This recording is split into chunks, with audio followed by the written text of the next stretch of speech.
Got it. And let me share my screen. And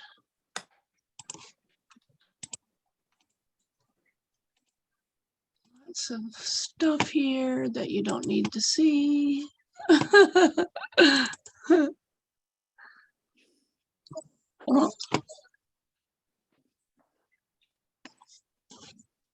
I don't think there's many people that can really read those fast, you know, when folks see your screen.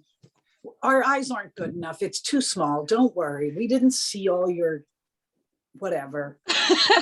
We just saw a whole lot of little things and none of them made any sense at that. Our eyes are not that good. And I wasn't even looking. I was doing something else, so I didn't see anything either. Okay. Sorry, Susan. That's okay. So we envision a world where all women are seen and heard. Our community practices deliberative conversation, sociocratic decision-making, and collective projects for the benefit of all engaged members.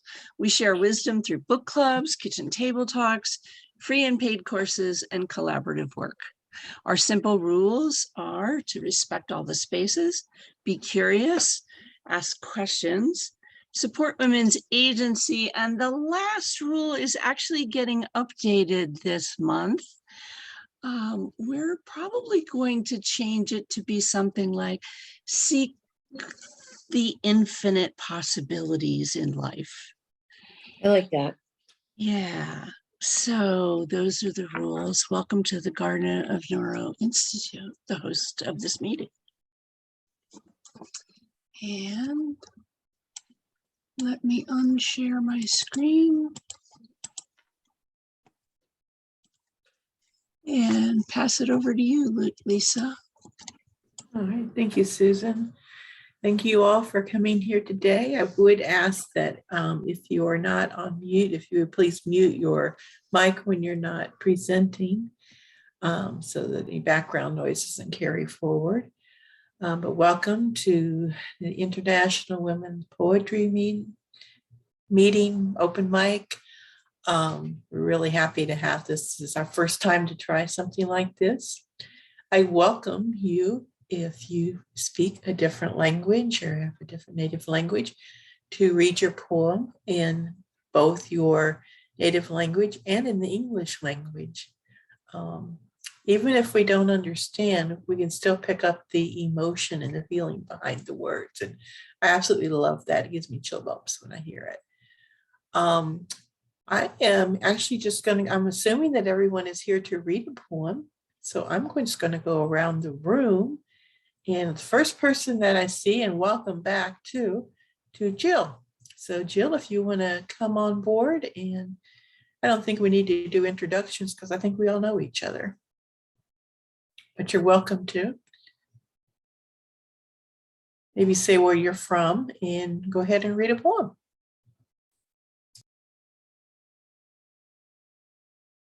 You're on mute, Jill. Thank you, Lisa. My name is Jill.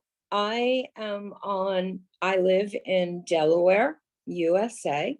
That is a small state on the northeast coast of the United States, and it happens to be the home state of our president, Joe Biden. I'm sharing a brand new poem today, and it is called You Are Not Alone, Act 1, Spring.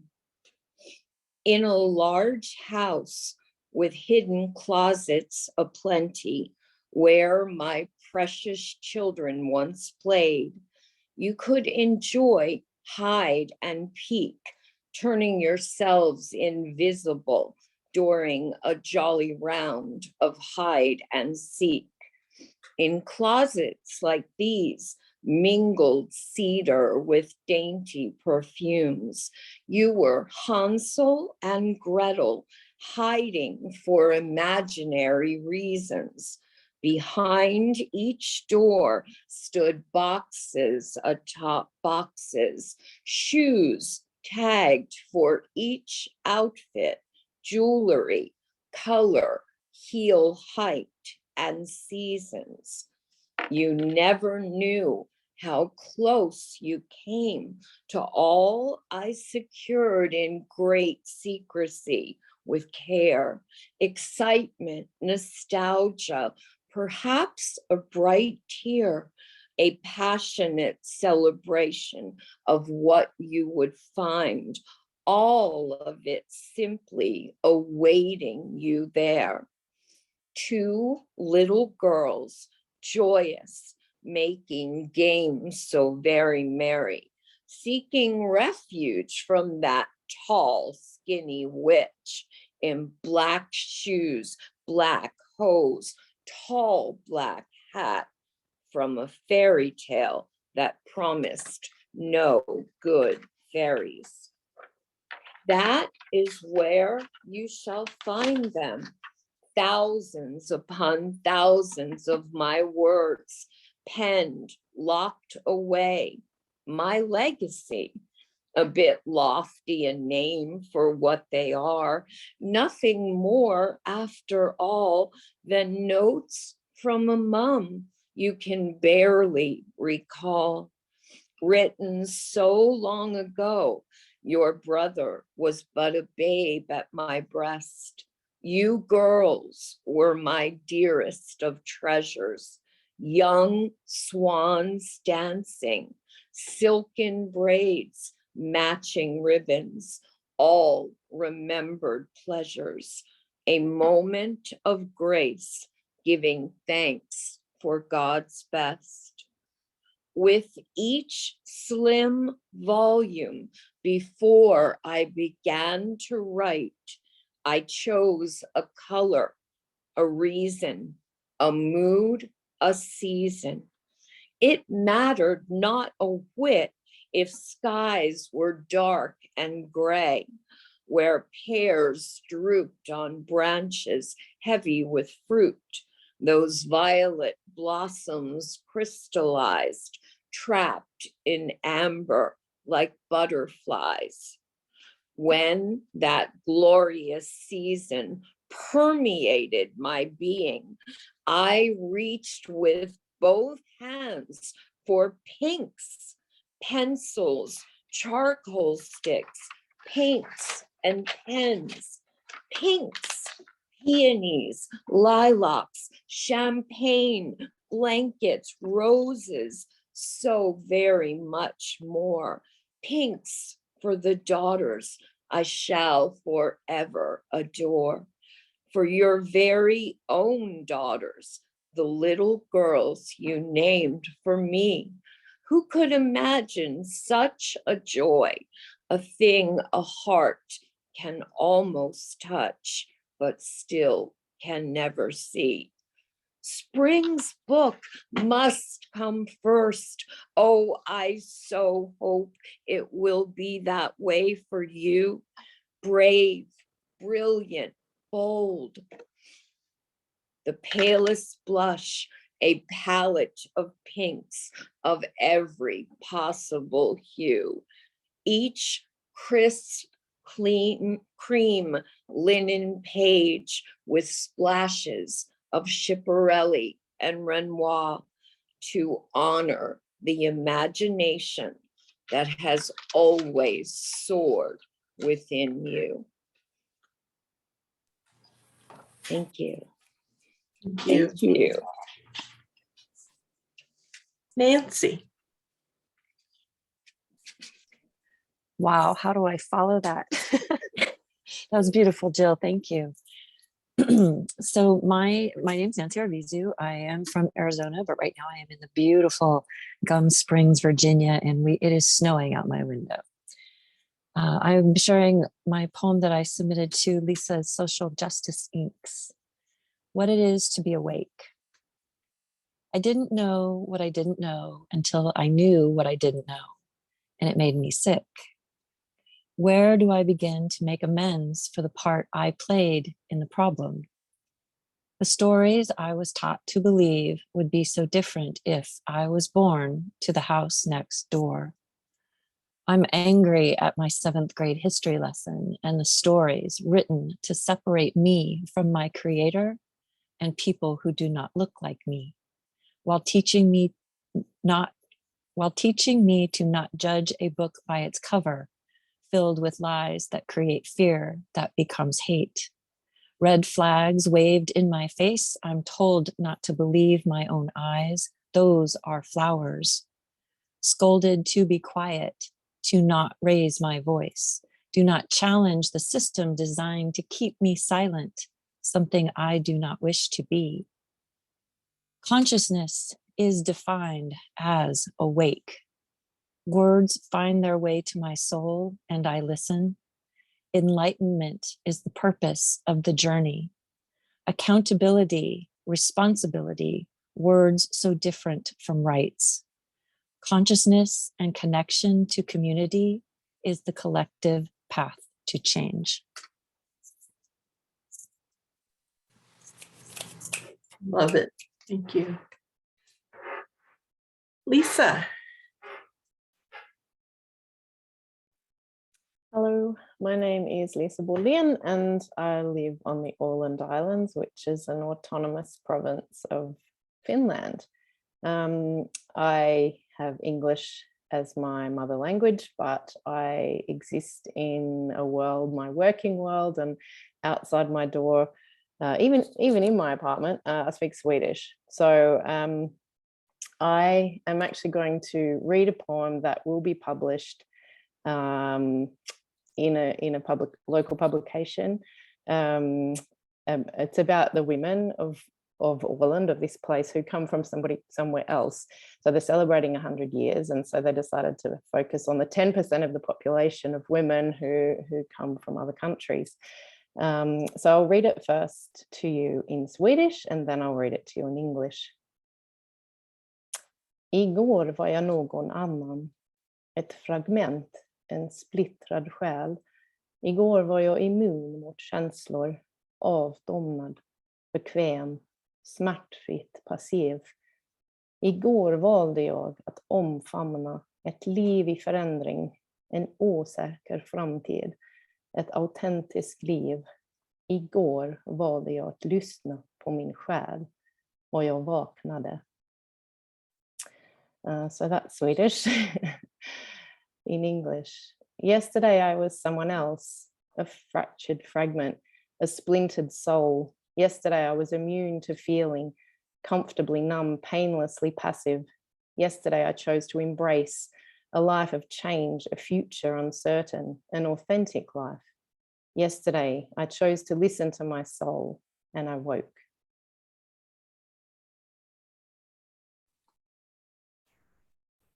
Much. And you see, I got chill bumps from you doing that. So I love it. Susanna? I just came to hang out. Okay, well, we're glad to have hanger outers. Thank you. Susan. So I hope this is okay, but I wasn't actually going to read my own poetry today because it's my last days spending with this poetry book by Nikki Giovanni, and so I thought I'd pick some of my favorite Nikki poems to read out of this book. Is that okay? Okay, good. So I'll start. I'll only read one because I know you're doing round robin. But I have a couple flagged if you need more. So this one is called Thirst. At 2:30 or maybe 3 a.m., I have tossed and turned all I can. I'm thirsty. But if I get up to drink, I'll have to get up again to go to the bathroom. Thirst wins. Stumbling into my house shoes, I go to the kitchen to find the lemonade. My mother, were still here, would complain. No, my mother, were she still here, would complain. You don't drink enough water. Adam's ale is the best thing.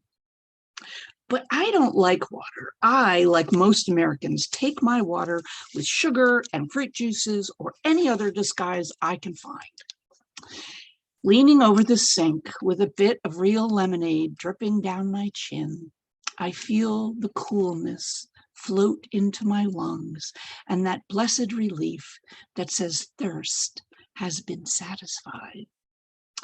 Feeling myself once again in bloom, I smile, return to bed, and await my next adventure. Isn't that fun? Thank That you. is, I have that book too. I love it. Tracy?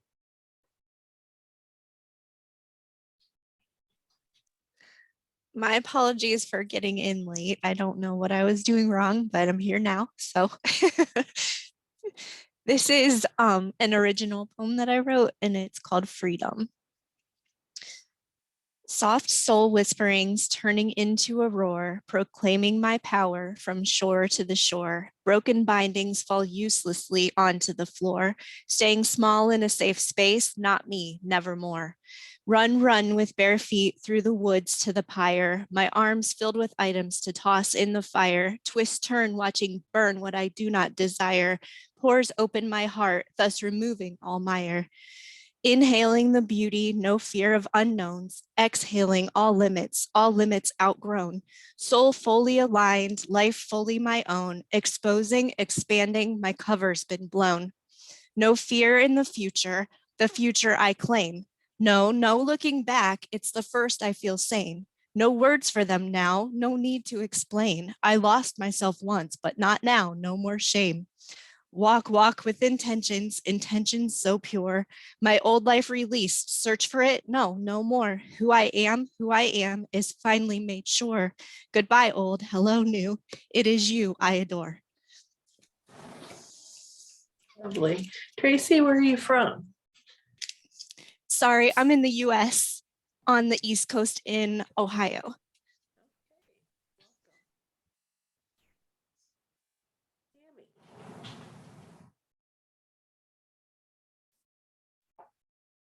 You're on mute, Tammy. If you want to. Your sound had just gone out, Lisa.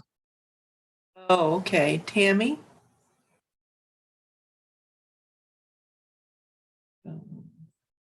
Mia? Hey Lisa, hey guys. I'm just listening in. Okay. All Okay. right. Tammy, are you there? Maybe she had to step away. Okay, I'll go ahead and read mine and then I'll come back to Tammy.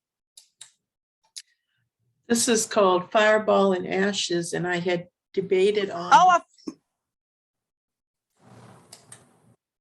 Somebody say something? No, okay. This is one I had debated on whether to put into Social Justice Inks until I shared it with Cheryl Jackson, and she says I better put it in there. So here it is, called Fireball and Ashes. A golden ball rolls onto the steaming pavement to dry the night tears as they one by one wake up. They are woke, down in sorrow, glass broke underfoot, garbage stench from fires burned out. There's no new day here, just another day without any hope of required peace. This is what my friends who live on these hard-tossed streets know to be their lives. I refuse to own their pain. That would be like a master taking the slaves' rights, feeding them nonsense and more abuse by letting them cry before another beating comes. No, I won't be that evil kind. What I will do is help their voices to be heard and hold them in my soul. I don't have a single speck of right to hold them in bondage. They are not owned. They should never have been owned. They can't ever be owned ever again. Beautiful. Yes, I finally figured out how to unmute. Okay, great. That was lovely. Thank you.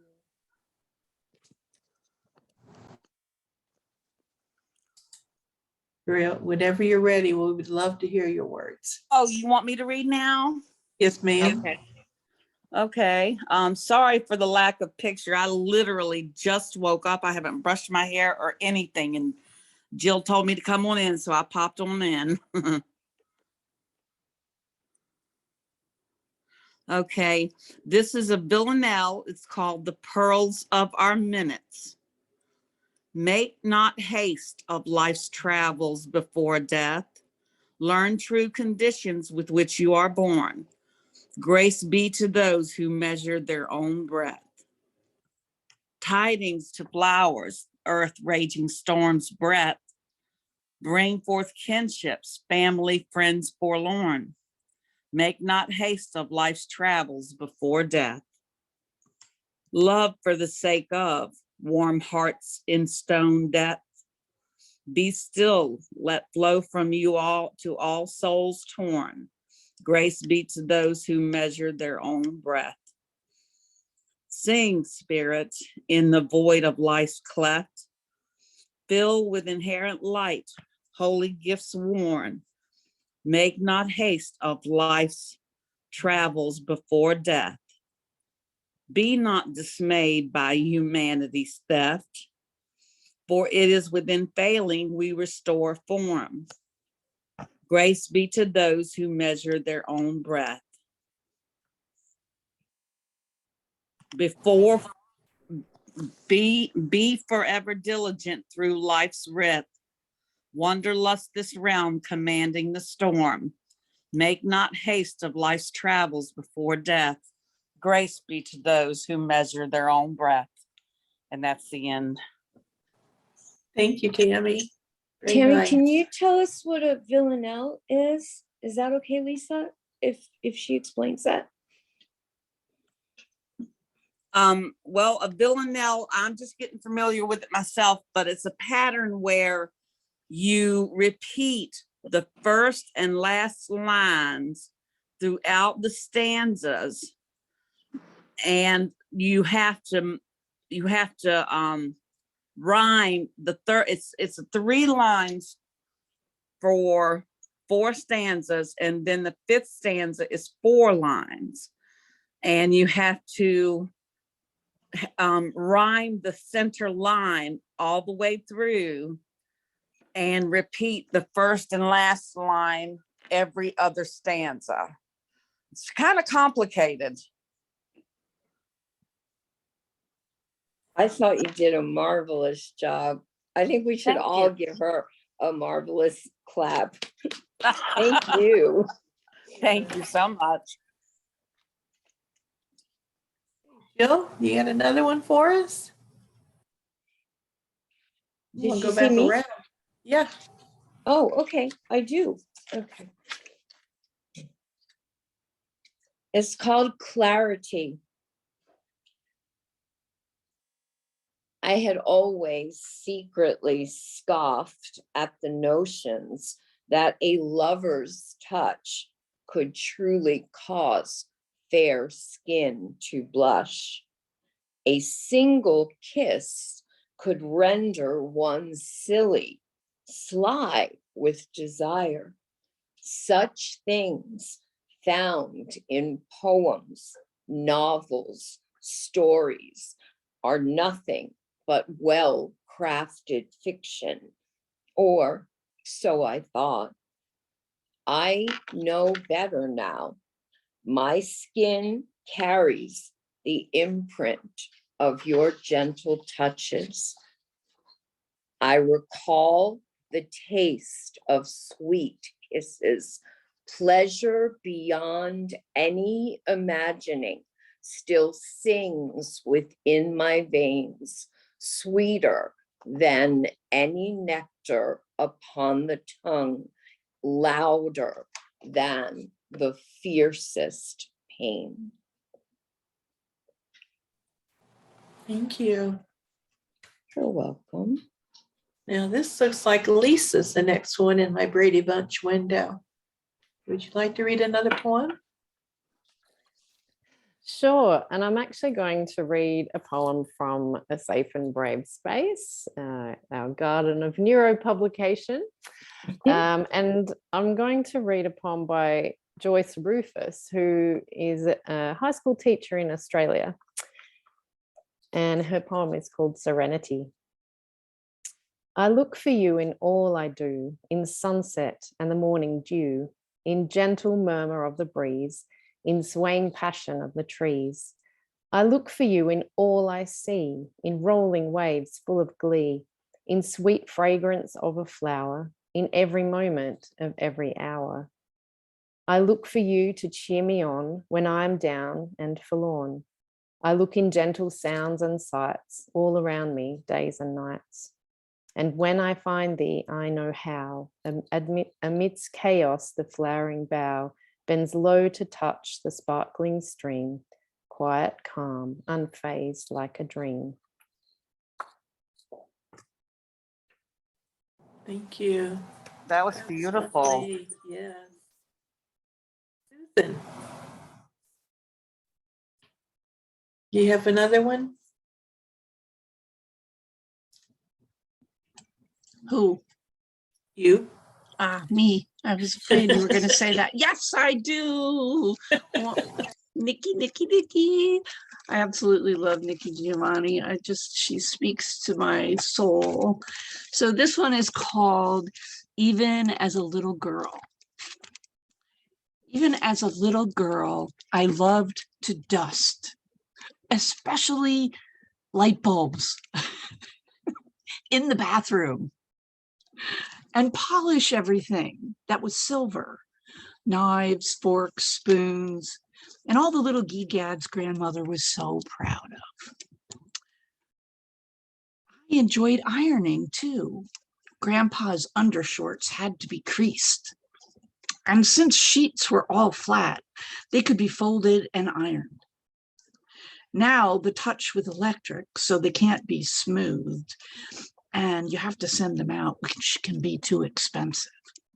But actually what I loved was the iron that would scorch the clothes.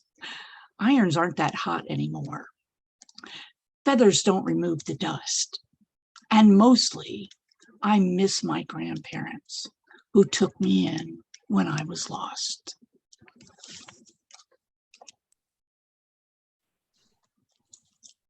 Wow. Isn't that something? Yeah. What a poet. She's so great. It really is. Tracy.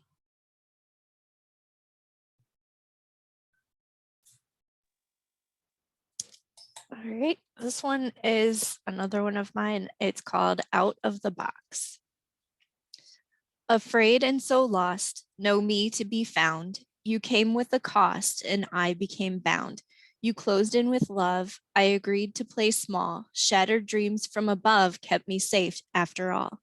Then came the day when you loosened your grip. Looking up, just a glance showed my soul what I'd missed. You saw my power in one little slip. Then I felt it too, and my soul made a list. Gone are the days when I cannot be found. You have no more power. I refuse to look down. I know who I am without your confines. My life isn't yours. It has always been mine. I'm taking it back for better or worse. Go ahead, keep your box. It's no longer my hearse. Very powerful. Love it. Bravo. Yeah. That was excellent. Have another one for us? Nancy? Uh-oh, I think we got a connection problem. I don't have another one, so if someone else does, please read. All right. Tammy? Okay, I have one. It's from my Beautifully Insane series. It's a collection of poems on the same subject matter. This one is Beautifully Insane 3. She rests from her busy morn, scraping up a bite, searching for kindness she rarely finds, for it's time to feed the winged ones. Though she goes some nights without, there is always food for the pigeons. They know who their friends are. They also know of freedom, as does she, admiring their plight, envious of their skyward expeditions. She desires to spread wings, be strong, free. They feed from her with purpose, accepting her kindness, in turn teaching her the necessity of gentility, humility, her worth, making her aware of her power, proving she is one of them. Ophelia the pro-rumble. Tumultuous is the journey of wayward tattooed souls, marked to be fearless, tenacious, born to be free, learn free, teach free, bogged down by the demands of those refusing to share the heavens, spare the food. Through the swamp of fallacies, wickedness contained in fresh made faces, familiars will always stick together. So they play, she and the birds, cooing and fluttering about, worshiping the warmth and gift of a bright, shiny day. And in their unification, sharing of selves, after their unification, sharing of selves, she skips away, for she has a date to dance. It's what she does best. Over Merriweather Bridge, she hops, spinning, swirling, stomping, down Main Street, slinging arms and verses, spilling them o'er her edge. Oh, gods of fancy, begat me another day, make me a fairy in hunter green, autumn oranges, delivered to help those lost, and sherbet, please give me orange sherbet. Just then Ophelia came to a standstill, looking through the eyes of the purest magic at those who questioned her, those seen only by her, listening for a response, laughing as though she had gotten one, looking mad at those who surrounded. Amongst the ones who stood from the street markets was a man, sturdy and sure, callous, yet with a heart larger than life, who answered the call. Madam, orange sherbet, the ice cream man bellowed in the scruffiest of voices as his hand reached out. Ophelia took the magic bowl, looked upward till she met his glistening eyes and whispered, every man is good if he allows himself. True strength is relative, and all the world is orange sherbet. The end. Thank you. I like that, Beautiful. Tammy. Thank you. Thank you. Now I'd like to open it up if anybody has any special announcements to make. This would be a good time. I know the talk would be something I'd like to hear somebody talk about. And I'm thinking maybe Susan Brearley might be the best one to speak to that. Oh, well, so Lisa Bullion did a reading from the very first book that the Garden of Neuro Publishing Company put together called A Safe and Brave Space. And poets from around the world came together and in 30 days put together this anthology, which is just an amazing anthology. It's available through the Garden of Neuro through our Shopify shop. And there's a link inside the Garden of Neuro. Of course, if you aren't already in the garden, there's invitation, it's by invitation only. And so by virtue of the fact that you're here, you're either in the garden or you're invited to the garden. So this year we have, it's not just a poetry book, it's also a coloring book. And so the artwork that is in the book is also by the women who, I did that one. I didn't color that. Lisa colored that. I didn't think I could sketch. Do you believe that? I did some art. I did some pen and ink stuff. Get just some gorgeous, gorgeous artwork. And So we ran workshops in both poetry writing and in artwork, and this book was the result. So it's amazing what a group of focused women can accomplish together. And we can do amazing things in collectives. This year, we have several calls for submissions for additional anthologies we're putting together. The first one is called The Talk. And so if you know or have friends, there will be no white voices in the book. If you know or have friends who are Black, people of color, we're interested in their voices, specifically about sharing essays about the stories that they tell, not the stories, but the guidance, the talks they have with their children about staying safe in a world that isn't interested in keeping them safe. Right? So you're a Black mom and you dread the day that you have to tell your innocent Black boy that the world is out to get you and you have to be safe so you don't get killed. We're interested in having these stories told because I think if we hear these stories firsthand from the people who have those talks, that we can make a significant difference in the level of understanding about what it's like to be that mom, what it's like to be in that family. It's something that many of us don't have visibility to. And so if we can shine a light on this, that's the purpose of this anthology. And that's February. So if you know people, we're interested in having them write an essay. If they have never written an essay like this and they need coaching, writing coaching, you're looking at a room full of writing coaches in this space right now. So I'm really looking forward to that. We'll have other ones. One will be for immigrant voices, another will be for Indigenous voices. And we'll do another poetry anthology later on in the year. And we're looking forward to all of you helping us spread the word in getting those calls for actions. Yes, transformational moments. That's the other one. We'll have essays and collections, poetry about transformational moments in life.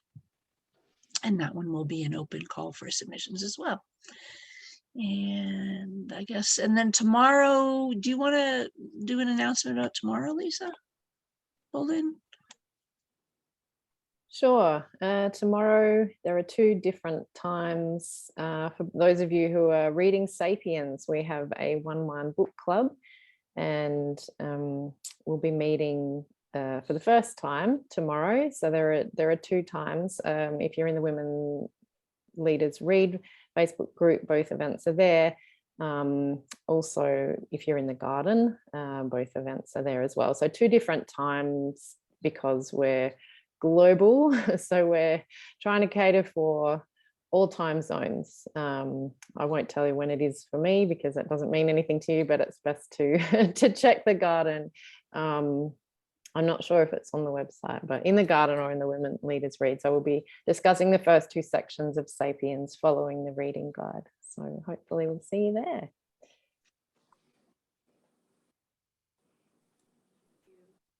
May I say something? Tammy, please do. I was looking through my email while I was listening, and I just got an email from Spill Words. They've accepted a poem of mine to publish. Congratulations, Miss Tammy. Thank you. I'm so happy. I'm so happy we persevered. Yeah. Thank you. It's my pleasure.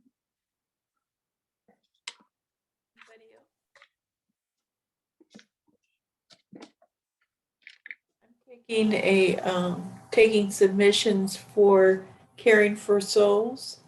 It's a book I'm going to be putting out in August.